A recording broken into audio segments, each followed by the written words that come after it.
Voyons, c'est bizarre. Ça sent le pain de viande. Salut, c'est Jean.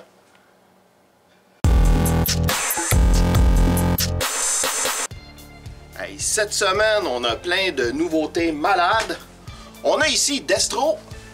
Destro qui a pogné la gastro. C'est malade! Hey, aussi, Johnny, il a reçu des billets. Il a reçu des billets pour le concert de Peau de banane. Hey, t'aimes ça la musique de Peau de banane, Sainte-Fée? C'est super bon, faut voir ça, j'ai des billets.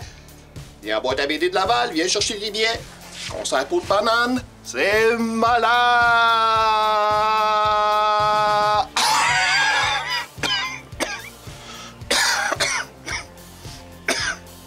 OK. Johnny, il a reçu un lot de comics héritage. Là, faut qu'il t'explique, Jean. Jean, il a pris le temps de corriger les fautes d'orthographe dans les comics héritage. Alors, par exemple, ici, on a Aventure amusante. Amusante, ça s'écrit P-O-C-H-E-S.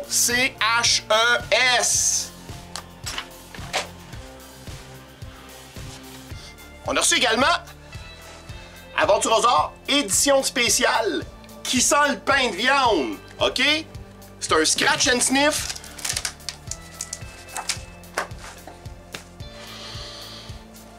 Oh, ça sent le pain de viande préhistorique, c'est malade!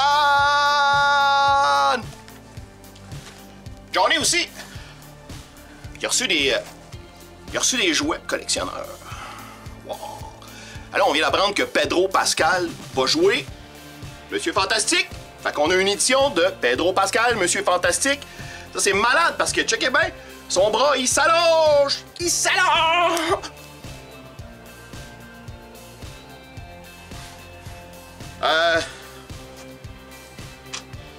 OK, fait qu'on a reçu des éditions spéciales de Monsieur Fantastique.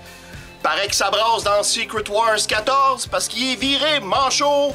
C'est malade!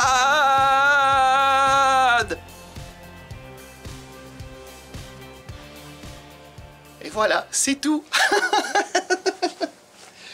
Hey, c'est le fun d'avoir des cheveux. Wouh! Félicitations, Jean, pour les 30 ans de ton magasin, puis merci à toute ton équipe. Oui, oui. Hop.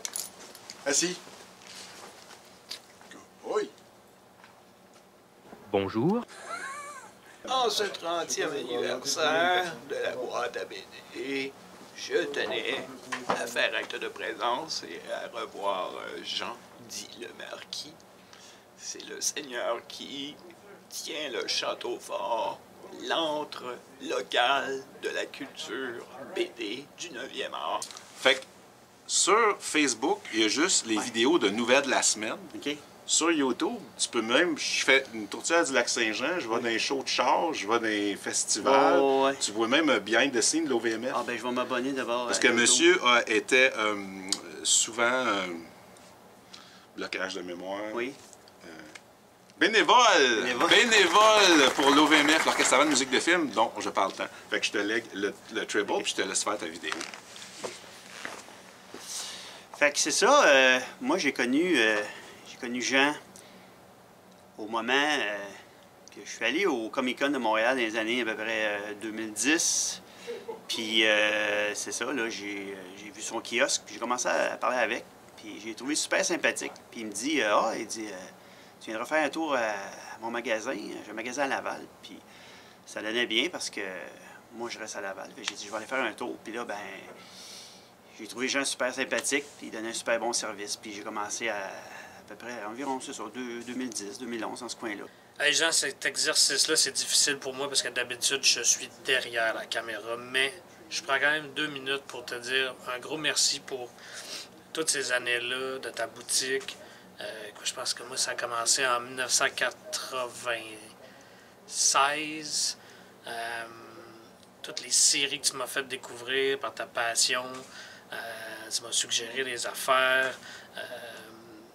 Les souvenirs de la boutique, là, pour moi, c'est un paquet de souvenirs. C'est des conversations sur des séries, sur des films, sur des BD.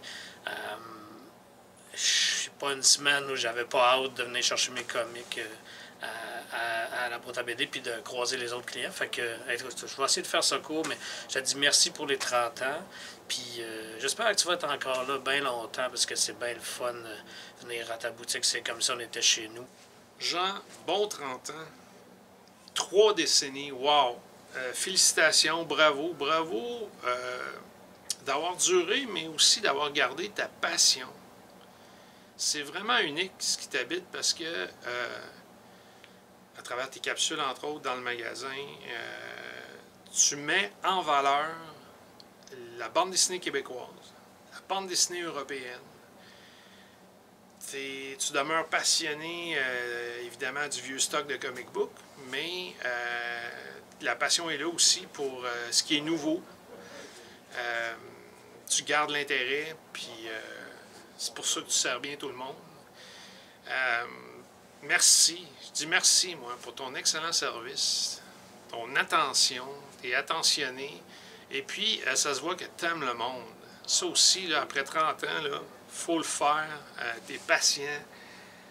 Toutes les demandes que tu reçois, j'en suis témoin, les appels, puis tout ça.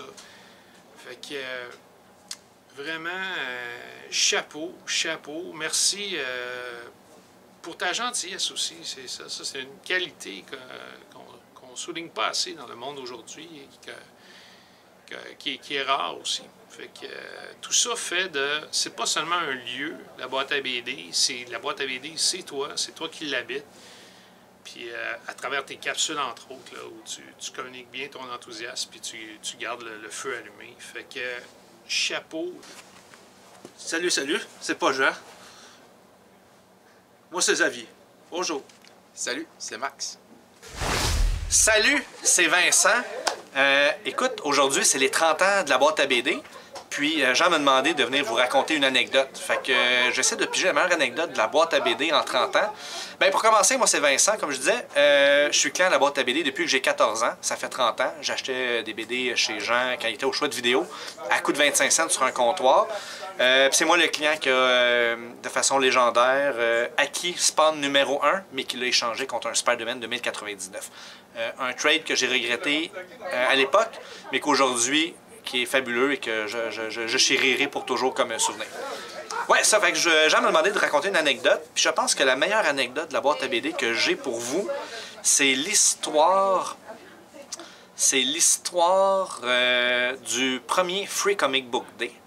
À l'époque, il faut se dire, il n'y avait pas beaucoup de cosplay. Il n'y avait pas vraiment de... Oui, il y avait du cosplay dans des salons, des Comic-Con, des choses comme ça.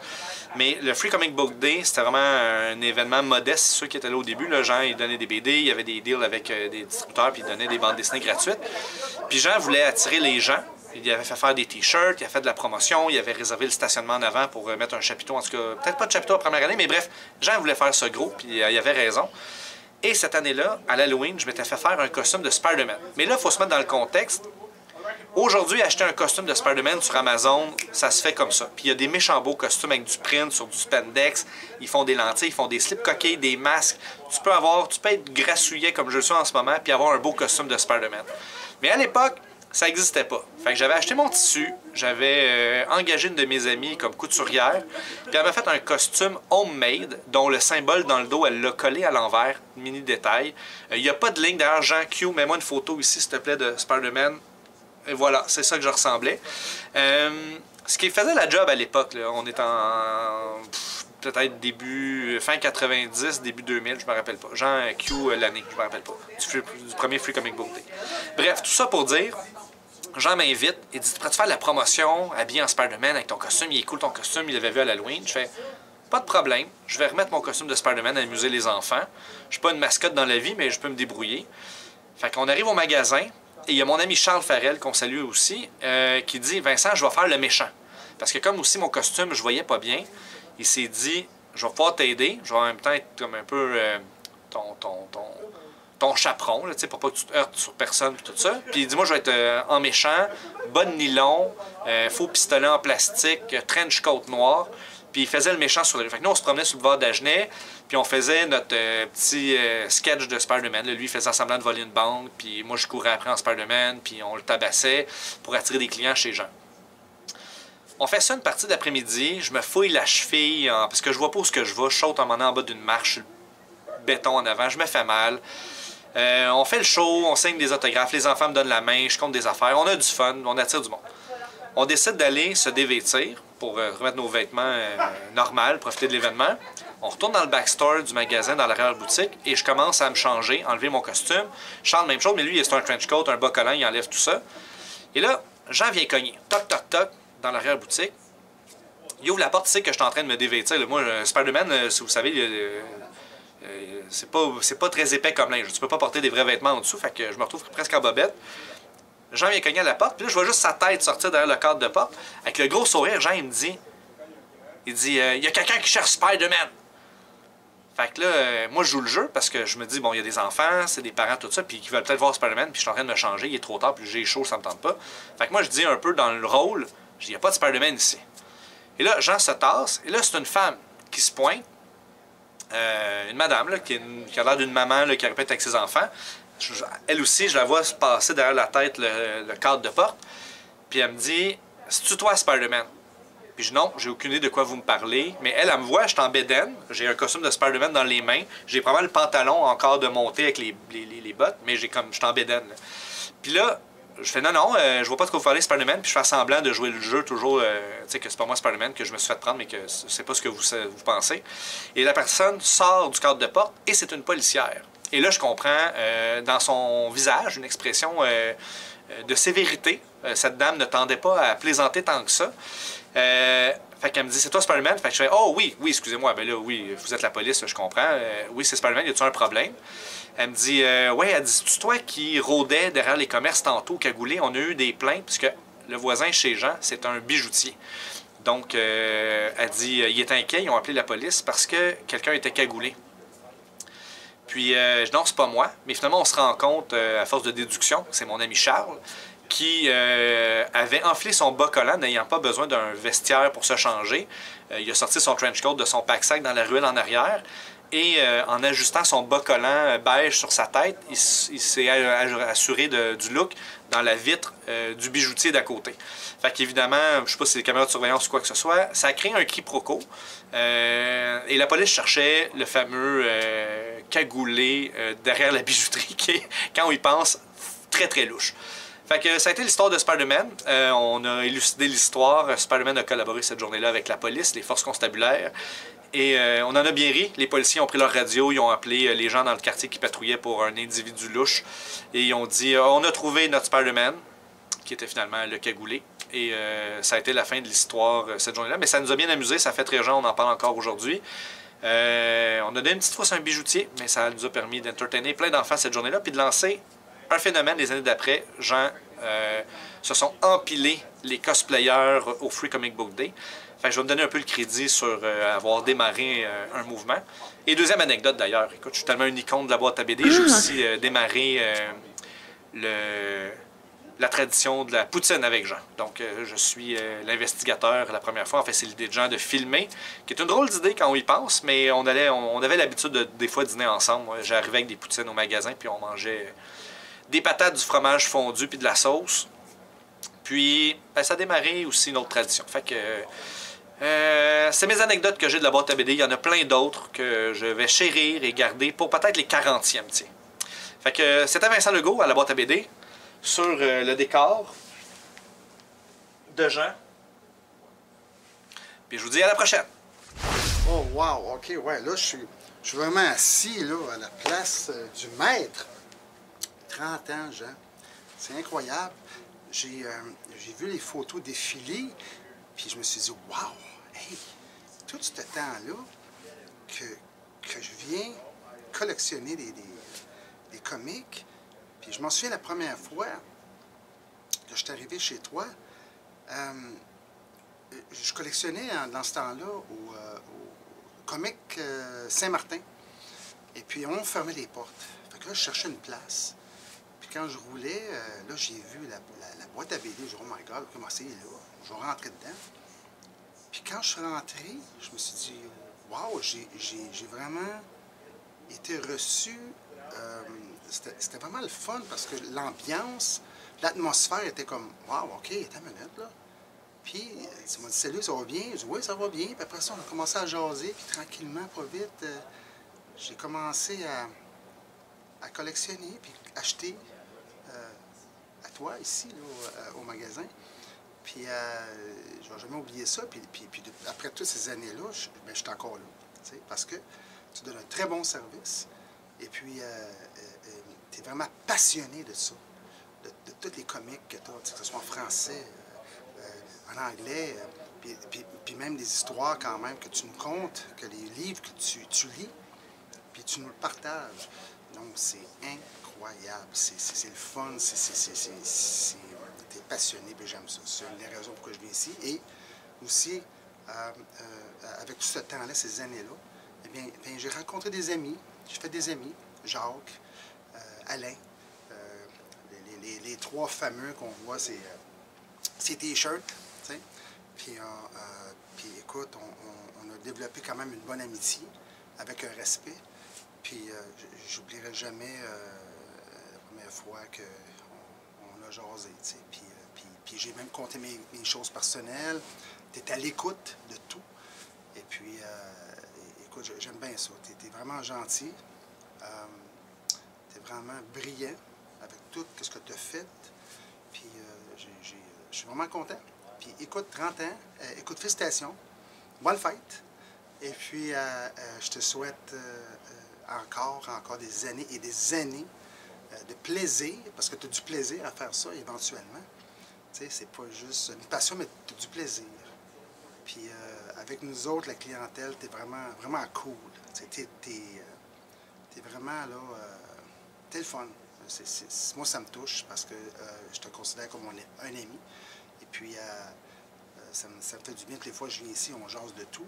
Puis je me sens comme chez moi. Salut Jean, c'est Jacques. Un gros bonne fête pour tes 30 ans, de la part d'un des membres fondateurs de la Ligue du Vieux-Poil. On est là pour toi. Merci Jean. Si tu as des problèmes, tu sais comment nous rejoindre, on va tout te régler ça. Salut Jean. Joyeux anniversaire, 30e. Content de t'avoir comme mon gars des comic books. Te remercier pour tout ton service, tout ce que tu fais comme écoute aux problèmes de ta clientèle, incluant moi-même. Watch out la ligne du Vieux-Poil. Mais que ça fasse 40 ans, expansion ou remplacement. Watch out. Faites attention aux souffleuses. Pour me sentir moins mal, de manger tout son lunch, j'ai décidé de venir parler devant la caméra. J'ai rencontré Jean, ça fait quelques années déjà. C'était une activité que nos deux garçons avaient à l'école primaire, donc ça doit faire une bonne dizaine d'années. C'était une activité de ski de fond. Puis je m'assois avec mon garçon, puis je vois un papa qui arrive avec son garçon, puis qui s'assoit aussi, puis qu'il s'occupe de son garçon. Puis là, d'un coup, j'entends « Excusez, monsieur. » Je me reviens, tu sais. Il y a Jean, mais je le connais pas.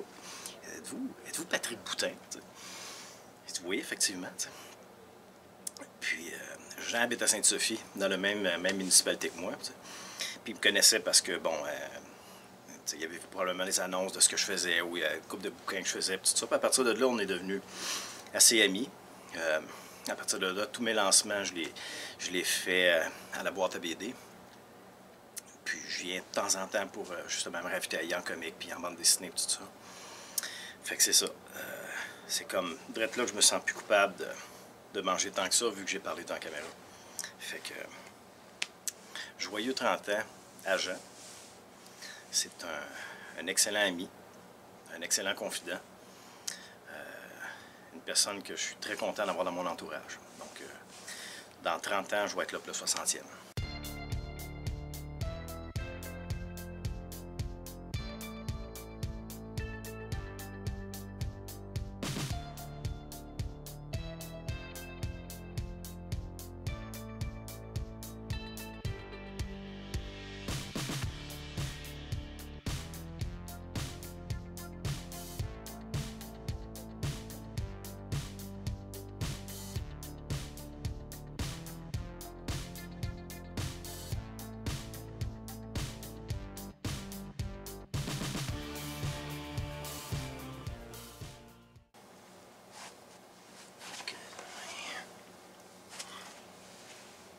OK, ça tourne, c'est bon. Ah, et aussi, Johnny, il a reçu... Johnny, il a reçu... Ah, OK, non, je recommence, ça marche pas.